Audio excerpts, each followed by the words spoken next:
அவர் எங்கே வெளியில் வந்திருக்காரு? ஏதோ ஒரு கட்சி ஆரம்பித்தார், அவ்வளவுதான். அவர் ஊழல்வாதி என்பதற்கு அவர் பணம் கட்டுறது சாட்சி. இன்னைக்கு நீதிமன்றமே தீர்ப்பு கொடுத்துருது. ஆஃபீஸை மூடிட்டாங்க 5 நாள், யாருமே கிடையாது. கட்சி இருக்குதா இல்லையாங்கிற நிலை ஏற்பட்டு விட்டது. இதுதான் நிலைமை தமிழ்நாட்டுடைய நிலைமை.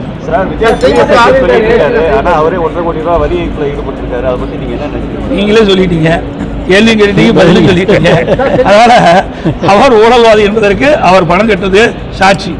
இன்னைக்கு நீதிமன்றமே தீர்ப்பு கொடுத்துருது. சார், அவர் எங்கே வெளியில் வந்திருக்காரு? ஏதோ ஒரு கட்சி ஆரம்பித்தார், அவ்வளவுதான்.